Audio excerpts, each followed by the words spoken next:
المورد الثالث الحكم بجواز الشهادة الثالثة في التشهد في داخل الصلاة، تشهد وفي تشهد التسليم أيضا الختام، التشهد الوسطي والتشهد الأخير.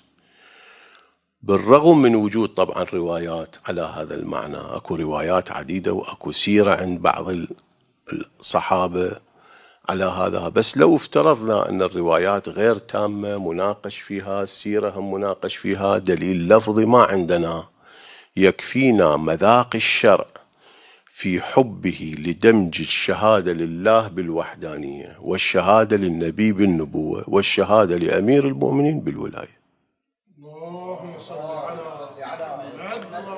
هذا في كل الأدلة اللي نراجعها، ما يتعلق بالدنيا، ما يتعلق بالقبر، ما يتعلق بالآخرة، ما يتعلق بالجنة، في كل الموارد النصوص أكدت على ضرورة الجمع بين هذه الشهادات الثلاث.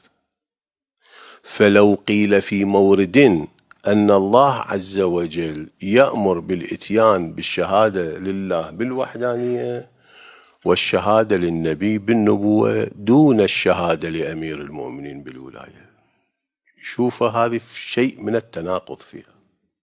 كل من يحيط علم بالنصوص الواردة في الشريعة يفهم وقوع هذا التناقض، يدرك وقوع هذا التناقض.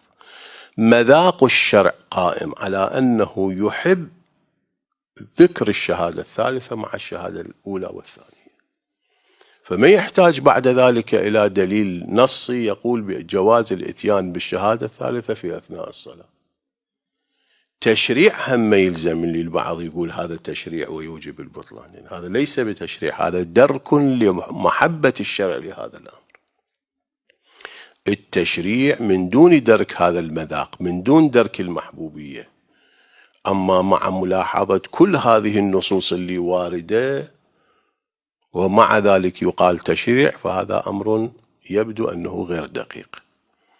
فالشهادة الثالثة الحكم بجواز الإتيان بالشهادة الثالثة في التشهد الوسطي والتشهد الأخير يعرف من مذاق الشرع. مذاق الشرع يعطي هذه الصلاحية في الإتيان. زين، إذن صار عندنا 4 موارد لإدراك الملاكات